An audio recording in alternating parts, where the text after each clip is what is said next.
여러분 안녕하십니까? 한 주간의 뉴스를 더 깊이 있게 분석하는 전주 MBC 더 체크 이몽진입니다. 먼저 이슈 체크에서는 익산의 한 환경단체가 지자체 보조금을 빼돌린 정황이 드러났는데요. 내용 알아보고요. 전북의 고연령자 고용률이 역대 최고치라고 하는데 배경 짚어보겠습니다.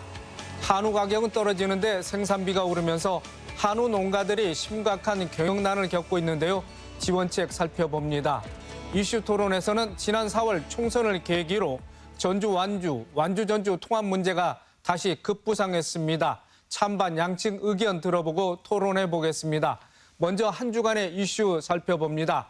장충석 변호사 나와 있습니다. 안녕하십니까? 안녕하십니까? 네, 익산시에서 수년간 억대의 보조금을 받아온 환경단체가 금액 일부를 빼돌린 정황이 드러났습니다. 자, 어떤 내용인지 전해주시죠. 네, 이 단체가 그 만경강 일대에서 조류 모니터링이라든지 또 환경 보존 운동을 전개를 해왔던 그 익산 지역의 환경단체입니다. 익산시로부터 그 보조금 지원을 받아왔었는데요. 익산시에서 최근에 이 단체를 경찰에 고발을 한 사건이 벌어진 것인데요. 이 단체가 지난 2020년경부터 그 약 2억 원가량의 보조금을 익산시로부터 지원을 받아왔고요. 그런데 이제 그 사용처에 대한 어떤 증빙 자료라든지 정상용 그 서류 제출 이런 부분들을 좀 제대로 하지 않았다고 합니다. 그래서 익산시에서 이런 문제점을 인식을 하고 이 개선을 요구를 했었는데 제대로 개선이 되지 않은 상황이고요. 이런 문제가 좀 반복이 되다 보니까는 이제 익산시에서 이 단체가 좀 뭔가 문제가 있다, 좀 조사가 필요하겠다라고 판단을 좀 했고. 그 지난해 상반기부터 이제 조사에 들어갔더니 조사 결과 그 이 단체가 지급받은 보조금 중에서 6,900만 원 가량을 제대로 집행하지 않은 그런 문제점이 적발이 된 것입니다. 그래서 이제 그 이후에 익산시에서 이 단체 측으로부터 그 해당 금액에 대한 환수 조치를 지속적으로 요구를 해왔는데 환수 조치가 좀 제대로 이루어지지 않았고요. 결국에 이제 그 경찰 고발까지 가게 된 그런 사건이 발생한 것입니다. 네, 말씀하신 대로 보조금 6,900만 원 가운데 사용처가 증명되지 않았고 환수도 안 됐습니다. 익산시가 결국 수사를 의뢰했는데요. 이런 경우 조사 대상은 누구이고 어떤 혐의가 적용될 것 같습니까? 이 경우에는 그 보조금을 부정하게 사용한 어떤 뭐 직원, 개인뿐만 아니고 그 해당 단체라든지 법인까지 한꺼번에 지금 사법 처리 대상이 될 수 있습니다. 그 적용되게 되는 범죄 혐의점은 뭐 사안에 따라서 조금씩 달라질 수 있겠습니다만은 예를 들어서 그 단체 사업에 사용해야 될 비용을 목적 외로 사용을 했다거나 뭐 직원 개인이 의무적으로 사용을 했다거나 하게 된다면은 업무상 횡령죄가 될 수 있고요. 그리고 이제 그 흔히 리베이트라고 하죠. 그 실제 지급해야 될 비용보다 큰 금액을 지급을 해서 그 차액을 돌려받는 개인적으로 유용을 하는 이런 뭐 리베이트 형태 같은 경우에도 이제 업무상 횡령죄가 될 수 있습니다. 그리고 이제 뭐 허위 서류를 작성을 해서 보조금을 부정하게 타게 된다. 이런 사건이 발생했을 경우는 또 사기죄로 처벌될 가능성도 생길 수 있습니다. 네. 자, 보조금 집행을 실무적으로 처리한 환경단체 사무국장. 자, 1년 넘게 회복의 기회를 줬지만 자, 상환 의지를 보이지 않았다고 합니다. 자, 그러고 보니까 익산시가 허위서류 제출과 공금 횡령 의혹 같은 문제점을 발견하고도 자, 지금까지 이를 키운 것 아니냐 이런 비판을 받고 있는 것 같습니다. 어떻습니까? 그러니까 이제 익산시 측에서 그 문제점을 포착을 하고도 뭐 수사기관에 바로 고발을 하지 않는다던가 하는 대응을 했던 부분이 좀 지적이 되고 있는 것 같습니다. 지금 이 해당 단체의 그 집행을 맡은 사무국장에 대해서 익산시가 1년 가까이 환수를 요구를 했습니다마는 실질적으로 환수가 거의 되지 못했고요. 장래에도 지금 그 환수가 이루어질 가능성이 지금 굉장히 낮은 상황이라고 하거든요. 그러다 보니까 지금 익산시에서 이 문제를 너무 오랫동안 방치를 해놓고 좀 소극적으로 대처한 것 같다라는 그런 비판들이 나오고 있는 그런 상황입니다. 결국에는 이제 보조금도 장기간 제대로 환수가 되지 못하고 또 해당 그 단체의 사무국장이 이 단체뿐만 아니고 다른 단체에서도 활동을 하고 있는 것으로 알려져 있어서 지금 이런 소극적인 대응이 문제를 더 키웠다라는 그런 비판도 나오고 있습니다. 네. 자, 해당 단체 환경운동의 최전선에 있던 단체이다 보니까 그동안 추진되어 온 사업이 빛이 바라지 않을까 하는 그런 염려도 있고요. 자, 또 다른 분야에서 보조금을 받아온 단체에게도 영향이 미칠까 이런 우려의 목소리도 나오는 것 같습니다. 지금 정부 차원에서 그 국가보조금 부정수급에 대한 특별 단속을 진행을 하고 있습니다. 그 그런 상황에서 이제 지방자치단체 보조금을 횡령한 것으로 지금 의심되는 사건이 발생했기 때문에 더욱 이목을 끌고 있는 것으로 지금 보이는데요. 지금 현 정부 차원에서 정책적으로 이 보조금 관리 감독을 강화를 하고 있고 또 특별 단속 과정에서 부정수급 사례가 수백 건이 적발되고 있는 그런 상황이기도 한데 상대적으로 그 지방 보조금에 대해서는 관리 감독이 미흡하다라는 그런 지적이 있어 왔어요. 그동안 그래서 행정안전부에서도 이런 지방 보조금 관리를 좀 강화하기 위한 그 관리단을 출범을 시켜가지고 운영까지 하고 있는 그런 상황이고 또 이 관리단이 현장 점검 등을 강화하고 있어서 향후 이런 부정수급 사례들이 좀 많이 적발될 것으로 생각이 되는데 이 지방자치단체로부터 보조금을 지급받아왔던 단체들로서는 이제 연쇄적으로 좀 영향을 받을 수밖에 없을 것으로 생각이 됩니다. 네, 그렇군요. 자, 다음 이슈로 넘어갑니다. 자, 지난달 전북 고용률이 역대 최고치를 기록했는데요. 그 속내를 들여다보니까 60세 이상의 고연령자들이 고용률 상승을 견인했다는 이런 분석이 나왔습니다. 어떤 상황입니까? 그 통계청에서 발표한 내용인데요. 그 올해 5월달 그 전북자치도 고용 동향을 살펴보니까 지난달에 전북자치도의 고용률이 65.2%로 지금 역대 최고치를 기록을 했다고 합니다. 그러니까 이게 지표로만 보면은 지금 고용시장이 상당히 활성화되고 있다라고 해석을 할 수도 있기는 한데 그 속내를 들여다보니까는 실질적으로는 그 60세 이상의 고연령층에서 좀 생활 전선에 적극적으로 뛰어들어서 이런 현상이 지금 발생하고 있는 것으로 해석이 되고 있거든요. 이게 지금 수치를 놓고 보면은 그 지난 2014년경에 60세 이상 고용자 수가 그 18만 명 가량이었는데 지난해 60세 이상 고용자 수가 30만 명을 넘어선 상황이라고 합니다. 12만 명가량이 지금 증가가 된 상황인데 반해서 같은 기간 지금 청년층 고용률은 11만 명가량에서 10만 명가량으로 오히려 1만 명가량 줄어든 상황이다 보니까 지금 전북 고용시장이 전체적으로 그런 고령층의 비중이 늘어나고 있는 그런 상황으로 전개가 되고 있습니다. 네, 말씀하신 대로 고연령층 취업자는 늘어나는 반면에 15세에서 29세 사이의 청년층 취업자는 감소하는 추세를 보이는데 자, 어떠한 해석을 할 수 있겠습니까? 지금 기본적으로 전북자치도가 지금 청년 인구 역외 유출 문제도 겪고 있고요. 그리고 저출산, 고령화 이런 문제들로 인해서 그 청년 인구 비중이 좀 감소되고 있는 문제도 있습니다. 근데 여기에 더해서 지금 청년층의 실업률도 상당히 높은 상황이거든요. 전국적으로 비교를 해봤을 때 도내 그 청년들의 실업률이 전국 17개 광역자치단체 중에서 두 번째로 높은 상황입니다. 그래서 청년층 인구는 줄어들고 있는데 실업률은 높은 상황이 지금 복합적으로 전개가 되다 보니까 청년 중 지금 취업 비중이 감소되고 있는 것으로 해석이 되고 있습니다. 네, 그렇다면 고연령자의 고용률이 높아지는 원인 여러 가지가 있을 텐데 좀 주요 원인을 좀 꼽아 볼까요? 지금 우리나라 고령화 추세도 있어서 고령층의 인구 자체가 절대적인 숫자가 좀 늘어나고 있는 상황이기도 하고요. 또 반면에 그 고령층의 빈곤율 역시 높은 상황이고 또 복지 부분들이 좀 약하다 보니까 이 고령층들이 좀 적극적으로 근로 의욕을 나타내고 있는 것들이 이런 지표로 나타나고 있는 것 같습니다.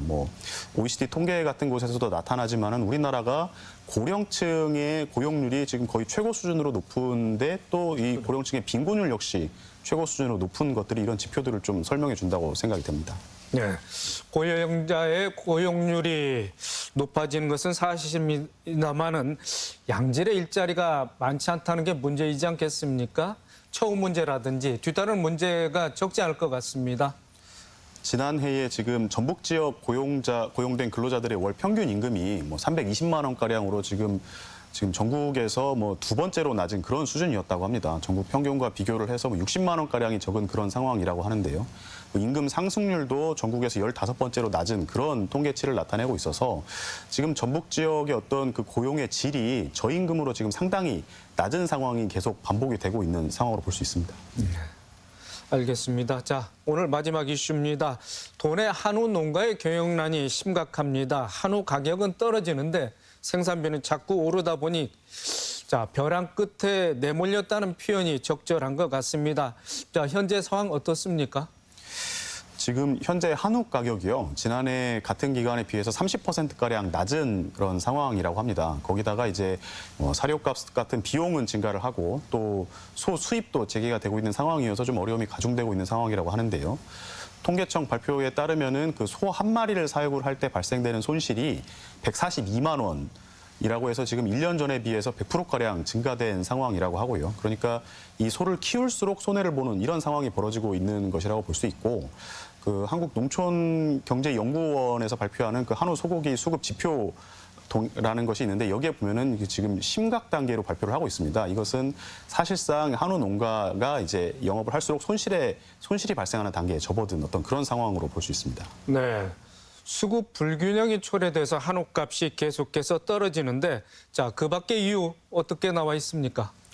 기본적으로는 현재 공급이 많기 때문에 이와 같은 문제가 이제 발생을 하는 것으로 볼 수 있습니다. 뭐 소고기 사육 두수 감축이 지금 제대로 되지 않고 있는 상황이고요. 거기다가 지난해 그 코로나19 국면에서 지금 전국적으로 재난지원금이 많이 보급이 되다 보니까 당시에 이제 한우 소비가 일시적으로 급증했던 상황이 있었습니다. 그 이후에 이제 한우 농가에서 그 한우 사육 두수를 좀 늘려왔고 이런 것이 지난 2022년부터는 좀 과잉 공급 상황으로 전개가 되다 보니까 이제 당시 과잉 공급되던 소들이 최근 들어서 이제 도축까지 이루어지고 있는, 그러니까 공급이 계속적으로 늘어나고 있는 그런 상황이라고 볼 수 있고요. 공급이 지금 늘어나는 데 반해서 이제 소비 자체는 그 코로나19 국면 이후에 계속 감소 추세에 있다 보니까 좀 한우 가격 하락을 부채질하고 있는 것 같습니다. 자, 전북은 경북과 전남위에서 전국에서 세 번째로 한우를 많이 사육하고 있는 지역입니다. 자, 지원이 필요한데요. 전북자치도에서도 한우 농가의 경영 안정을 위해서 지원책을 내놓고 있지 않겠습니까? 말씀하신 대로 이제 그 전라북도 전북자치도가 그 한우 사육 농가가 지금 굉장히 많은 그런 상황인데요. 경영에 어려움을 겪고 있다 보니까 자치도에서도 지금 그 한우 사육 농가 경영 안정을 지원하기 위한 예산을 59억 원가량을 지금 편성을 해서 사용하겠다고 발표한 상황입니다. 이 예산을 가지고 이제 그 뭐 생산 비용 절감이라든지 또 한우 사육 두수 감축을 위해서 필요한 어떤 그런 조치라든지 품종 개량 등을 진행할 예정이라고 밝히고 있고요. 그리고 지금 정부에서 지원하고 있는 그 한우 사료 대금, 뭐 융자금 이런 거에 대한 이자 부담들이 있는데 이런 이자 부담들을 완화하기 위해서 또 추가적인 그 자금 지원도 계획을 하고 있는 그런 상황이라고 합니다. 네. 무엇보다 한우 농가를 살리기 위한 장기 대책이 필요해 보이는데요. 자, 이 밖에 어떤 대책들이 논의가 되고 있습니까?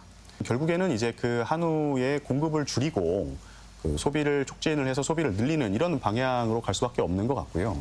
정부 차원에서도 어떤 그 판로 개척이라든가 소비 증대를 위해서 어떤 그 한우 소고기의 품종을 좀 더 고품질로 개량하기 위한 그런 개량 사업들을 장기적으로 추진을 하고 있는 그런 상황입니다. 그리고 이제 한우 그 마이리수 감축을 위한 여러 가지 정책들도 필요할 것으로 생각이 되는데 이 부분에 대해서는 좀 그 한우 사육 농가들의 어떤 자발적인 참여 또 자발적인 감축 노력 등도 좀 병행이 돼야 될 것으로 그렇게 보고 있습니다. 네, 잘 알겠습니다. 이번 주 이슈 점검과 전망 장충석 변호사였습니다. 수고 많으셨습니다. 감사합니다.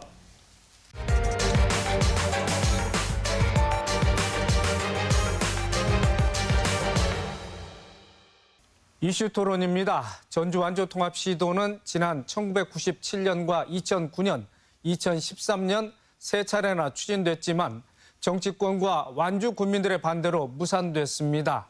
그리고 이번에 다시 통합이 논의되고 있는데요. 주민투표를 요구하는 완주 군민 서명이 청구 요건을 갖춰 완주군에 제출됐기 때문입니다. 자, 전주시와 완주군의 네 번째 찬반 투표가 진행될지 관심이 쏠리고 있는데요. 이슈 토론에서는 전주 완주 통합에 대한 찬반 의견 들어보고 지역 여론 짚어보겠습니다. 토론에 참여할 세 분 모셨습니다. 이흥래 완주전주 통합추진연합회 사무총장, 이돈승 김대중재단 완주군 지회장, 강동엽 전주 MBC 기자입니다. 세 분 반갑습니다. 네. 자, 이흥래 총장님, 전주 완주 통합추진단체가 지난 10일이었지요. 전주 완주 통합 주민 투표 추진을 위한 서명부를 완주군에 제출했습니다. 네. 자, 이번 통합 추진 배경에 대해서 좀 말씀을 해 주십시오. 네. 지난 그 2013년 세 번째 전주완주 통합 시도가 무산이 된 뒤 정말 무기력한 10여 년의 시간이 지금 흐르고 있습니다. 그래서 그 8년째 되던 지난 2021년 다시 통합의 불씨를 살려보자. 그렇게 해서 저희 사단법인 완주 전주 통합추진연합회가 결성이 돼서 지난해 저희들이 제가 사무총장 부임하면서 하나의 결정을 하게 된 것이 있습니다. 그것은 2026년 7월에 새로운 이 지방 정부가 들어설 때 완주 전주 통합시를 한번 출범시켜보자. 그 같은 결정에 따라서 우리가 지난해 겨울부터 전주 시민을 대상으로 한 서명을 시작했고 또 2월부터는 우리가 완주 군민을 대상으로 한 서명을 시작하게 됐죠. 물론 저희뿐만 아니라 여러 단체들도 같이 협조를 해주셨는데 마침내 그 지난 12일 전국에서는 최초로 우리가 관건의 지원이 없는 순수한 민간 주도의 그러한 서명부를 전달하게 된 것입니다. 이 자리를 빌어서 서명에 참여해 주신 전주 시민이나 완주 군민 여러분들께 다시 한번 깊이 감사의 말씀드립니다. 네. 자, 이돈승 회장님, 지난해 출범한 김대중 재단 완주군 지회는 자, 전주 완주 통합 문제와 관련해서 좀 어떤 역할을 하고 있는지 또 입장은 어떠하신지 좀 말씀을 해 주시죠. 네, 저희 김대중 재단은 김대중 대통령님의 유지를 받들어서 또 이 사회에 선한 영향력을 함께 하기 위한 재단 법인입니다. 전국의 기초자치단체에 저희 재단이 지회로 창립이 되어 있고요. 전라북도에도 5개 단체가 있습니다. 저희가 근본 전주 완주 행정통합에 대한 반대 입장을 가지고 이 자리에 나왔습니다만 저희 단체가 참여하게 된 배경은 이 대한민국의 풀뿌리 민주주의는 김대중 대통령님의 지방자치 부활을 향한 열찬 그런 투쟁에서 시작이 되었습니다. 그리고 수평적 정권 교체가 있었죠. 그 지방자치를 통해서 완주군은 대한민국에서 가장 으뜸가는 지방자치단체, 기초자치단체로 발돋움했습니다. 이 즈음에 전주에서 10년이 지난 지금 부결된 통합 문제를 행정통합하자고 하는 문제로 들고 나오기 때문에 저희가 공론화 과정을 통해서 이 반대 입장을 천명을 하고 이 자리에 섰습니다. 네. 자, 전주 완주 통합 주민 투표를 위한 서명부가 제출됐습니다. 자, 이후에는 완주군과 전북자치도가 확인 절차를 거치게 된다면 내년에 주민 투표로 이어질 공산이 큰데요. 자, 이돈승 회장님, 통합에 대한 완주 군민의 민심 지금 어떻게 말씀드릴 수 있겠습니까? 네. 2013년도에 통합의 찬반 투표가 있었다고 말씀하시지 않습니까? 네. 당시에 완주 군수가 통합을 찬성하고 사회단체와 그리고 완주군의 공무원들까지 총동원된 찬성운동이 벌어졌습니다. 당시 찬성은 45%에 그쳤고 반대 55%에 막혀서 통합이 무산되었죠. 지금 완주군의 재정 능력을 비롯한 성장의 잠재력은 메가급이 아니라 기가급의 그러한 발전의 속도와 역량을 가지고 있습니다. 이런 속에서 완주군민의 삶의 질이 대단히 전국에서 가장 우수한 그런 지역으로 자리 잡고 있는데 이 통합을 추진하고 있는 것에 대해서 국민들의 입장은 단호하게 반대를 하고 있고 완주군의 사회단체들이 모여서 통합 반대 대책위원회를 구성하고 이제 서명운동에 돌입하게 됩니다. 이토록 완주군의 국민들은 통합에 단호하게 반대하는 분위기가 2013년도보다 더욱 강하다라고 말씀드릴 수 있겠습니다. 자, 이 부분에 대해서 또 이응래 사무총장님, 자, 반론 있으시면 말씀하시죠. 지금 전국적으로 인구 감소에 따른 지역 소멸을 우려하는 그런 목소리가 높다는 거 잘 아실 것입니다. 그런데 이 완주 쪽 분들 얘기를 들어보면 지역 위기 이런 것에 전혀 둔감해 있는 것 같아요. 그리고 지금 뭐 그런 여론조사가 나왔다고 한다는데 그런 뭐 또 비슷한 분위기가 나왔다고 그러는데 지금 관건에 도움이 전혀 없이 또한 아니면 통합의 어떤 운동에 뭐 전혀 개의치 않고 이건 순수한 현재 분위기인 것 같습니다만은 상당히 저희들은 좀 다소 낙관적으로 생각하는 것이 지금 완주 지역에 아파트들이 굉장히 많이 들어서 있고 거기에 입주하는 전주 시민들이 굉장히 많이 늘어났습니다. 그래서 과거와는 굉장히 좀 다른 양상을 보여주는 게 아닌가. 또 저희들이 이 서명을 받을 때 정말 저희들이 길 가는 주민들 대상으로 서명을 받았는데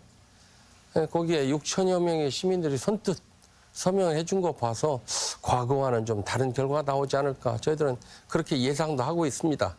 모르겠습니다 아직은. 네, 알겠습니다. 자, 강동엽 기자, 전주 완주 전주 통합 시도가 모두에 말씀드렸습니다만은 1997년부터 시작이 됐고 그동안 자, 투표가 3차례 이루어졌습니다. 이번 시도가 4번째인데 자, 그 과정을 좀 설명을 해 주실까요? 뭐 말씀 들어봐서도 알겠지만 정말 지난한 과정이었거든요. 1997년부터 이제 본격화가 됐는데요. 그때는 주민의 의견도 묻고 그리고 지방 의회의 의견도 물었습니다. 근데 완주군 의회가 반대하면서 이루어지지 못했고요. 다음에는 2009년도에 송화진 당시 시장이 이제 단체장의 회담을 제의하고 그러면서 또다시 본격화가 됐는데요. 이때 행안부에서 뭐 통합 지원 계획도 발표하고 여론조사를 했는데 이때도 완주군에서 반대가 나오면서 이루어지지 못했습니다. 뭐 아까 이 지회장님께서도 설명해 주셨듯이 3차 2013년도에 당시 김완주 지사, 송화진 시장 그리고 임정엽 군수가 통합 건의문을 제출하는 걸 합의하면서 본격화가 또다시 됐는데요. 이때도 이제 주민 투표까지 갔는데 완주군에서 반대가 55%가 나왔거든요. 그래서 그때도 무산이 됐고 이번이 4번째 진행이 되는데요. 과거와 지금의 차이를 보자면 뭐 과거에는 단체장들이나 이런 분들이 건의를 통해서 통합이 추진됐다면 이번에는 아까 전에 이흥래 사무총장님께서 말씀해 주셨듯이 주민들이 투표로 건의했다는 부분이 좀 차이가 있다고 볼 수 있습니다. 네. 자, 이돈승 회장님, 자, 본격적으로 이제 입장을 좀 들어보겠습니다. 반대 측에 쓰셨는데, 자, 최근에 또 완주군 의회에서 통합을 반대하는 결의문을 채택했습니다. 자, 과거 같이 또 반대 목소리를 높이고 있고 또 완주 지역 내 뭐 시민사회단체가 곧 또 이제 반대 결의대회를 열 것 같기도 한데 전주 완주 통합을 반대하는 그런 이유 좀 조목조목 구체적으로 좀 말씀해 주실까요? 이게 2013년도에 통합 이후의 사례를 가지고 이제 11년 됐지 않습니까? 근데 2013년도의 상황에 대해서 제가 하나 말씀드리면은 아마 방금 사장님 저한테 질의하신 내용이 다 답도 될 것 같아요. 통합이 무산되니까 전주시가 시내버스 다니려고 이제 폐지했습니다. 바로. 완주군에 정말 힘없는 약자들 어떻게 보면 보복행위를 했어요. 그리고 완주군의 그 장사에 관한 조례가 전주시에 있었거든요. 완주 군민들이 승하원에서 화장장 이용할 때 30%의 혜택을 받던 그 규정이 있습니다. 이거를 조례를 폐기한다고 해서 전주시 상임위에서 통과시켰어요. 그런 연후에 당시에도 있었던 상생 협력 방안이 무산됩니다. 결국 전주시는 완주 군민에게 보복 행위를 한 거예요. 사과 한마디 하셨습니까? 통추의 사무총장이시니까 제가 한번 정중히 한번 요청드릴게요. 공개적으로 그 일부터 사과하시고 이 일도 진행하시는 게 맞다. 이 말씀드리고요. 완주 군민의 통합에 대한 반대 의견은 입장은 분명합니다. 완주 군민의 희생을 담보로 하는 거예요. 네?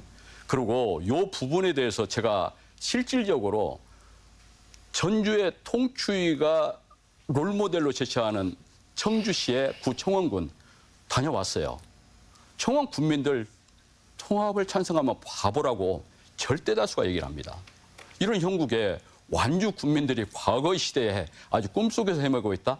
완주 군민들의 삶의 질은요, 전주 시민보다 좋다라는 걸 저는 분명히 말씀 올립니다.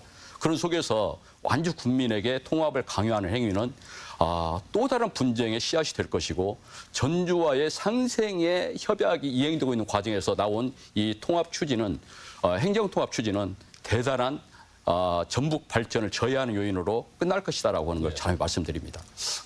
물론 과거 이 통합이 무산된 후에 여러 가지 과정에 대해서는 이 통합과 관련한 어떤 시행착오라고 저는 생각을 합니다. 물론 제가 거기에 관여하지 않아서 뭐 자세한 내용은 잘 알 수 없습니다만은 그러한 시행착오에 대해서는 또 앞으로 우리가 통합을 추진해 나가는 과정에서 얼마든지 또 그 개선해 나갈 여지가 있고 또 지금 현재 상생 협력 사업을 오랫동안 계속 추진해 오고 있는 것도 사실입니다. 그런데 저는 이 통합과 관련해서 아까도 말씀드렸지만 우리 이제 공동체의 어떤 소멸 위기에 직면해 있는 상황에서 통합에 대해서 왜 그렇게 복잡하게 생각하고 왜 그렇게 따질 것이 많은지 정말 우리 간단하게 생각해 봐야 되겠습니다.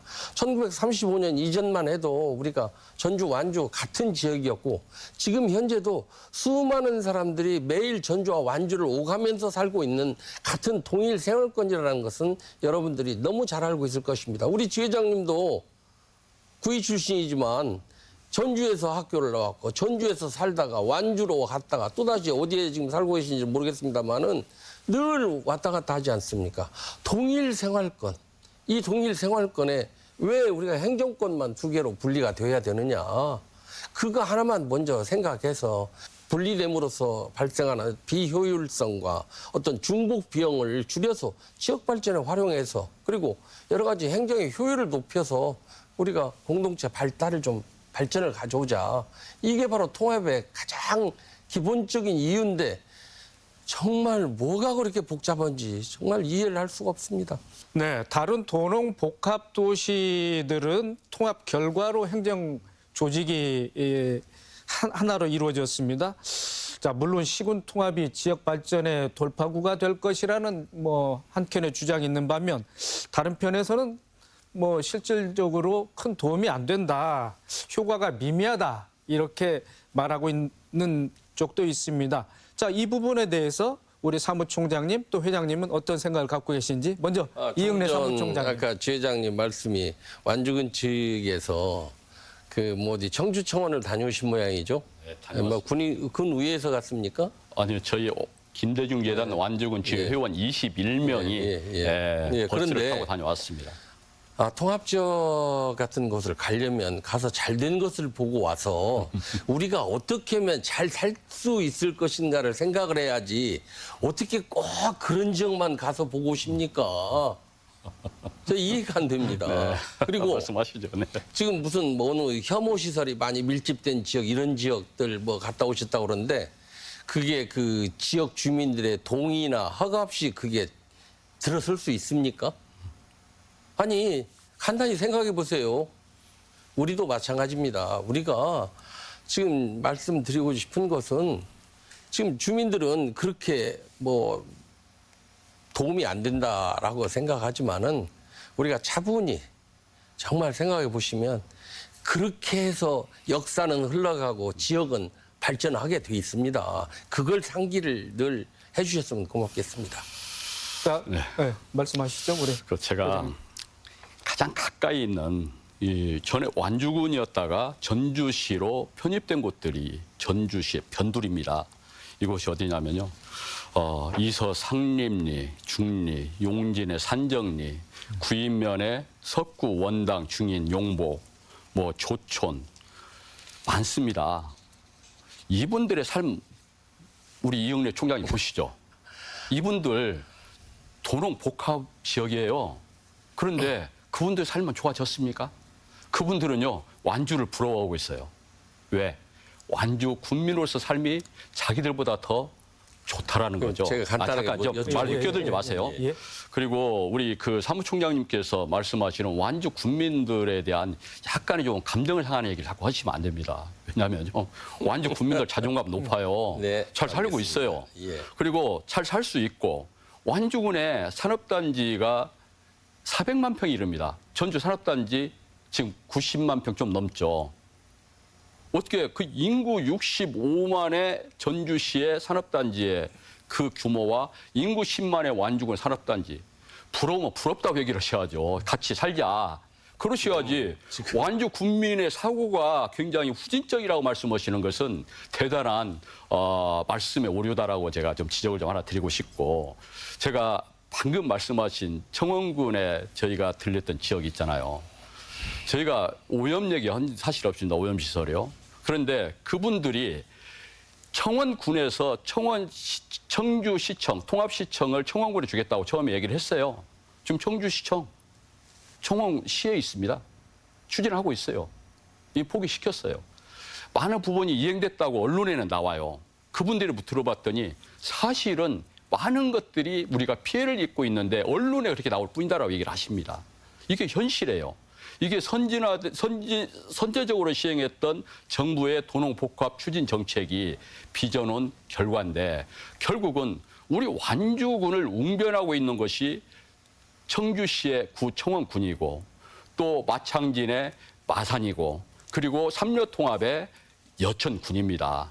이 부분을 좀 보시고 나서 다시 한번 저희에게 질문해 주시면은 저희가 또다시 거기에 대해 답변 드릴 수 있겠습니다. 자, 어디 반박하시겠습니까? 물론 그 통합 후에도 어떤 낙후라든가 또 약속의 불이행 이런 것을 우려하는 그러한 목소리도 저 충분히 이해할 수 있습니다. 그런데 현실적으로 한번 보십시다.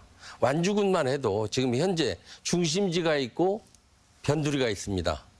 또 전주시에도 그건 마찬가지고 앞으로 통합된다 하더라도 그건 마찬가지일 것입니다. 그러면 한정된 예산을 가장 공평하게 사용하는 방법은 모든 주민들에게 공평하게 나눠주는 것이고 그렇게 되면 인구가 많은 지역은 많이 투자가 될 수밖에 없고 적은 지역은 적게 투자될 수밖에 없는 이건 현실입니다. 그래서 반대하는 겁니다. 그런데 우리 지방 분권법에는 이러한 그 우려를 불식시키기 위해서 여러 가지 행정적, 재정적 불이익을 방지하는 그러한 그 조항도 있고 또 우리가 통합 지역에 대한 예산 지원, 또 뭐 교부금이라든가 이런 거 세제 개편을 통한 또 지원, 또 50만 이상의 도시에 대한 어떤 특례 지원 등 다양한 방안을 마련해 놓고 있는 것입니다. 그래서 여러분들이 지금 걱정을 하시겠지만 현재 상태보다 결코 나빠지지는 않을 것이다. 그런 점에서 여러분들이 좀 참고를 해주셨으면 좋겠습니다. 네, 두 분 말씀은 여기까지 듣고요. 뭐 예. 특례 말씀하셨으니까 예. 자, 전북특별자치도가 출범하면서 시군 통합은 대통령 직속 기구에 건의할 수 있는 뭐 법적 권한이 도지사에게 주어지지 않았겠습니까? 강동엽 기자, 전북자치도의 입장 또 전라북도 정치권의 의견은 어떤지 좀 말씀을 해주시죠. 관심이 이렇게 높아지다 보니까 도나 정치권의 입장도 중요해지고 있는데요. 김관영 지사의 입장은 최근에 전주시를 방문했을 때 밝힌 입장을 보면 잘 알 수 있을 것 같습니다. 네. 김관영 지사는 이 전주 완주 통합에 대해 자신의 선거 공약이었다. 오랜 바람이다. 그리고 꼭 추진돼야 된다. 이런 입장을 밝혔거든요. 의지는 있지만 또 우리가 2013년도에 경험하지 않았습니까? 그 갈등을. 그렇기 때문에 그 갈등에 대한 부담감도 있는 것도 사실입니다. 그리고 정치권의 입장에서는 지역구에 따라 좀 갈리거든요. 일단은 22대 국회에서 재입성한 정동영 의원 같은 경우에서는 전주, 완주 통합으로 이 중심 도시가 바로 서야 그 효과가 다른 시군에 그리고 전북도 발전시킬 수 있다. 안 된다고만 하지 말고 좀 해보자. 이렇게 강하게 지금 밀어붙이고 있는 양상이고요. 근데 반면에 지금 완주를 지역구로 둔 안호영 의원 같은 경우에서는 지금 모양새가 너무 전주 중심으로 추진되고 있다. 그래서 이제 반대단체로 생긴 거 아니냐. 이렇게 섣부르게 통합을 하면은 오히려 갈등만 조장될 수가 있다. 그렇기 때문에 이런 섣부른 추진에 대해서 상당히 경계를 하고 있는 부분이라서 이 부분이 어떻게 조정될지 향후에 좀 지켜봐야 될 수밖에 없을 것 같습니다. 네. 자, 통합을 놓고 지역 간 또 단체 간 뭐 의견이 첨예하게 엇갈리다 보니까 전주시와 완주군 간에 그동안 뭐 진행되어 온 상생 협력 사업이 또 자초되지 않을까 이런 뭐 우려도 나오는 것 같습니다. 강동엽 기자, 이런 부분에 대해서는 어떻게 전망하고 있습니까? 이게 상생 협력 사업이 그 민선 8기 들어서자마자 시작됐거든요. 지난 2022년부터 진행이 됐고요. 뭐 완주 상관저수지 관련된 힐링, 뭐 조성 사업이라든지 벌써 26개 사업이 발굴이 됐습니다. 이 사업들은 우리 전주와 완주 군민의 생활 편익을 위해서 공동으로 협의를 해서 이게 추진되고 있는 사업이거든요. 근데 아까 전에 이돈승 주회장님께서 말씀하셨듯이 2013년도에도 똑같이 상생 사업 진행됐거든요. 근데 버스 요금 말씀하셨잖아요. 그것처럼 만약에 전주 완주 뭐 이거를 이 상생 사업 자체가 통합을 전제로 하진 않았지만 만약에 이게 어그러졌다고 한다면 뭐 영향이 없다고 할 수는 없겠죠. 그래서 동력을 잃었기 때문에 타격은 불가피하다라고 봅니다. 네. 그 상생 협력 사업 뭐 지금 11차례에 걸쳐서 지금 이루어지고 있는데 저는 가끔씩 그런 생각을 좀 해봅니다. 지금 전주와 완주 간에 이 많은 노력을 들여서 상생 협력 이렇게 하고 있는데 과연 이게 꼭 필요한 것인지, 우리가 통합이 되면 자연히 이루어질 수 있는 것들인데 이렇게 우리가 부자연스러운 이런 대화를 계속 해야 될 것인지, 통합이 되면 간편하게 해소가 될 수 있고. 그런데 저는 궁금한 게 있어요. 정말 이 상생협력 이거 100번을 하면 완주군 지금 이 반대론자들이 통합합시다라고 돌아설 수 있습니까? 현실 네, 문제를 예, 먼저 좀 답변해 주십시오. 보시고 나서 미래에 대한 저희 답변을 좀 구하시는 게 좋을 것 같은데요. 예. 그렇지 않습니까?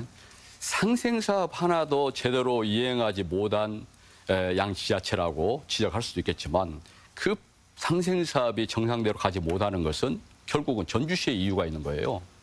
그렇지 않습니까?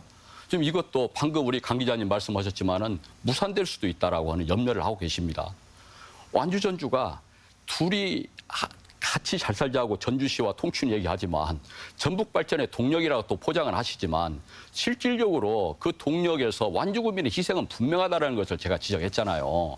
이런 문제들에 대해서 사탕발림식으로 하는데 이게 이미 진행된 그 통합 사례에서 보면은 주겠다고 다 해요. 이게 약속 많이 합니다. 많아요, 종류도. 그런데 실질적으로 이행되는 과정에서의 그 소외감과 피해, 이행되지 않는 부분에 대한 피로감은 이번 저희가 청주시를 통해서도 봤지만 앞으로 저희가 또 방문하는 여천도 그리고 또 마산도 저희가 또 방문합니다. 그거 통해서도 또 저희가 확인될 수 있을 거라고 보는데 그거 잘 됐다고 하면은 저도 한번 고민해 볼게요. 예. 제가 이 통합 서명을 받으러 다니면서 가장 많이 들은 질문이 통합을 하면 당장 뭐가 좋아지느냐. 그걸 묻는 분들이 제일 많습니다. 물론 그렇습니다. 당장 하늘에서 돈다발이 떨어지는 그런 일은 없습니다. 그러나 지금 현실적으로 정부의 많은 지원을 받을 수가 있습니다. 정부에서 많은 예산을 지원해주고 특례를 주어서까지 이렇게 하겠다고 하는데도 그동안 통합을 무산시켜서 얻은 효과는 뭐가 있습니까? 도대체 과거에. 통합을 무산시켜서 과연 우리 지역이 더 발전했는지, 우리 지역은 아무런 발전해 본 뭐가 없는데 왜 통합을 무산시켰는지 거기에 대해서 여러분들이 한번 생각해 보셔야 할 거 아닙니까? 무조건 반대만 할 게 아니라 우리 양 지역이 각자 가지고 있는 장점들을 조합시켜서 더 나은 발전을 하자는 게 통합의 목적이지, 무슨 지금 대등한 위치고 아니고 이걸 따질 문제가 뭐가 있는지 정말 복잡하지 않게 간단하게 생각하자는 말씀을 다시 한번 드립니다. 네, 또 다른 질문 드리겠습니다. 자, 공식적인 이제 통계 수치가 나와 있으니까 사무총장님 또 회장님께서 좀 답변을 간략하게 좀 해주시면 좋겠습니다. 자, 지난 4월이었죠. 전주 KBS와 전북일보가 총선을 앞두고 전주 완주 통합에 대한 여론조사를 했습니다. 그 결과 완주 국민들만 보면 자, 매우 찬성, 대체로 찬성 입장이 42%, 대체로 반대, 매우 반대가 55%였습니다. 자, 이 같은 수치는 지난 2013년 전주 완주 통합 추진을 위한 주민 투표였죠. 완주 국민 투표에서 반대가 55%대, 찬성이 44%대로 나온 건 결과하고 자, 11년이 지났지만은 큰 변화가 없습니다. 거의 비슷한데, 자, 이 부분에 대해서는 어떻게 해석을 하실지 우리 이돈석 회장님. 전주시가 2013년도 이후에 정말 통합이 전라북도의 발전을 견인해내고 전주 완주가 상생할 수 있는 길이라고 하는 그런 일들을 지속적으로 이행하고 왔다고 하면은 이 결과가 조금은 다를 수도 있었겠죠. 그런데 실질적으로 11년 동안 전주 완주는 막혀 있었고 민선 8기가 들어서 유희태 군수와 우범기 시장이 김관영 지사님의 그 주선으로 상생 방안 20가지를 합의를 했습니다. 이렇게 해서 지금 진행되고 있는 마당에 이 여론조사 안 변하잖아요. 이보다 더 반대가 많아질 거라고 저는 자신 있게 말씀드리는 거예요. 소모적인 논쟁과 결국은 완주 국민들의 갈등으로 또 야기시키고 끝날 것이다. 저는 장담합니다, 그거. 그런 속에서 전제가 잠깐만요. 문제가 있는 것이 그런 점에서 지금 이와 같이 그 행정통합만을 주장하는 통추의 또 전주시의 입장은 대단히 유감스럽다. 좀 이렇게 말씀드리고요. 이건 결정을 완주 국민이 하는 겁니다. 뭐 전라도 도민의 의견을 들어서 할 것도 아니고 전주 시민 86% 찬성했다고 해서 저희가 이걸 감안해서 투표하는 것은 아니라고 봅니다. 완주 국민의 주체적 입장을 존중해 주셔야 된다는 것을 이 자리에서 감히 말씀 올립니다. 네. 아까도 이영래 말씀드렸지만 총장님. 역사는 흐르고 또 모든 상황은 변하고 있습니다. 지금 상생협력사업 뭐 전혀 이루어지지 않고 있다고 하지만 지금 완주군과 전주시 사이의 상생협력은 늘 진전이 되고 있고 하나하나 개선이 되고 있습니다. 물론 그 지금 완주 국민들이 바라는 상생협력의 정도가 어디까지인지 저는 모르겠어요. 아까도 말씀드렸지만 100번, 1000번을 한다 한들 반대론자들이 찬성하겠느냐. 거기에 대한 답변부터 저는 궁금합니다. 그런데 아마 그 여론조사가 이게 통합만을 전제로 해서 한 심도 있는 그런 여론조사는 아닌 것 같고 아마 총선을 앞두고 지역의 어떤 전반적인 현안을 묻는 과정에서 이 곁들인 질문이라고 생각을 합니다. 그래서 그 통합에 대한 어떤 전반적인 그 국민들의 이해라든가 이런 것이 높아지고 있고 또 여러 가지 아파트라든가 또 뭐 그런 그 상황 변화가 있기 때문에 저희들은 점차 좀 나아져 가고 있다. 그렇게 판단하고 있습니다. 네, 알겠습니다. 자, 오늘 토론 약속된 시간이 거의 다 된 것 같습니다. 패널들께서는 오늘 발언 요약 강조해 주시는 부분 듣고 이 시간 마치도록 하겠습니다. 특히 강동엽 기자께서는 앞으로 통합 논의 절차 어떻게 될는지 포함해서 좀 마무리 발언을 해 주시죠. 예. 뭐 지금 일단 통합 절차는 그 이제 주민 서명이 전달되기 때문에 이것에 대해서 서명의 진위 여부를 검토를 하고요. 그리고 도지사가 이 의견을 달아서 대통령실 직속 지방시대위원회에 이걸 전달하게 됩니다. 그러면 지방시대위원회는 통합의 필요성 그리고 우리 전주 완주의 역사성 이런 걸 종합적으로 검토를 해보고요. 필요에 따라서는 여론조사도 할 수 있거든요. 그래서 통합이 필요하다. 그러면 행안부에 이걸 전달하고 행안부 장관은 이제 통합의 방안을 정해서 이제 내려주게 됩니다. 통합의 방안은 아까 얘기했듯이 주민투표나 뭐 군의회나 뭐 이런 의결이 있을 수 있는데요. 지금 일단은 주민투표로 이렇게 정리돼서 내려올 걸로 보이고요. 그래서 제가 지금 현재 완주 지역을 좀 취재를 돌아다녀 보면 벌써부터 현수막이 걸려 있더라고요. 이 현수막은 뭐 절대 안 된다 이런 군의회에서 건 현수막인 것 같은데요. 정말 이 과정이 너무나 지난한 과정이었잖아요. 지난한 과정이고 이 30년 동안 너무나 이렇게 갈등을 반복했는데도 계속적으로 이게 추진된다는 이유는 분명히 이거에 따른 필요성도 있다는 부분이거든요.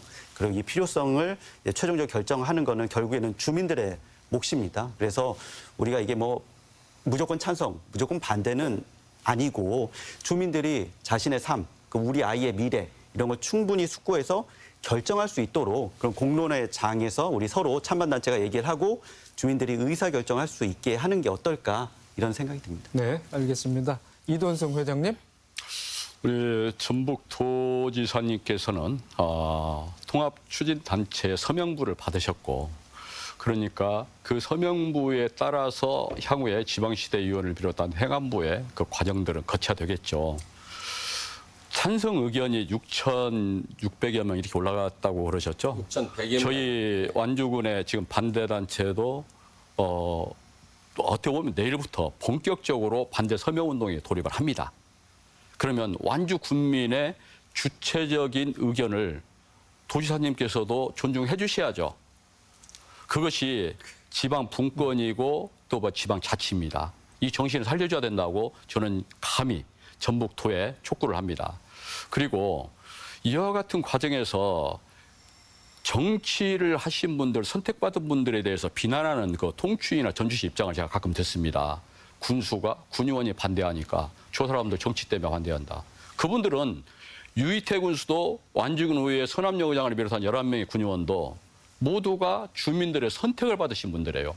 그분들이 완주군의 삶을 책임져야 될 분들인데 그분들이 통합에 대해서 행정통합은 안 된다라고 하는 부분을 얘기를 하고 있는데 그분들의 입장을 통추이나 전주시가 무시하고 간다라는 것은 시대착오적이다. 저는 민주주의 원칙에 대해서 다시 한번 촉구를 드리는 바입니다. 네, 알겠습니다. 마지막으로 이응래 사무총장님.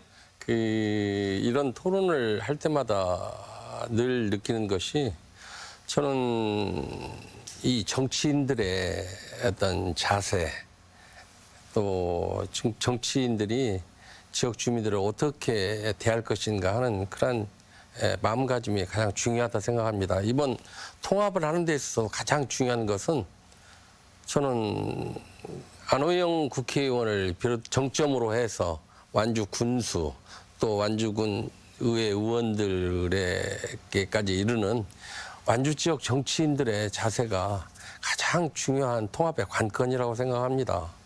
아까도 말씀드렸지만 통합은 어느 한 지역이 어느 한 지역을 흡수해서 뭘 빼앗자는 게 아니고 양 지역이 가지고 있는 장점을 고루 발전시킴으로써 우리가 어떻게 하면 다 효율적으로 발전할 수 있는 방안을 마련할 것인가, 우리가 어떻게 하면 잘 살 수 있을 것인가.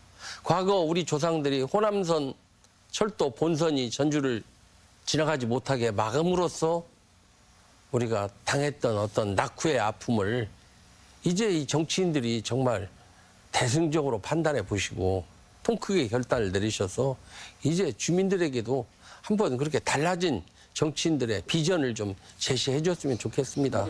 자, 세 분 오늘 열띤 토론해 주시려나 대단히 수고 많으셨습니다. 고맙습니다. 네. 지방시대위원회 출범과 함께 시민단체를 중심으로 전주 완주 통합 요구가 부상하고 있습니다. 과거 세 차례나 무산된 만큼 이번 재추진 논의가 어떻게 전개될지 관심이 모아지고 있는데요. 주민투표 결과가 어찌 됐든 지역사회에 큰 파장이 예상됩니다. 물론 그 과정에서는 충분한 의견 수렴과 협의가 반드시 뒤따라야 할 것입니다. 더 체크 오늘 순서 여기서 마칩니다. 시청해 주신 여러분 고맙습니다.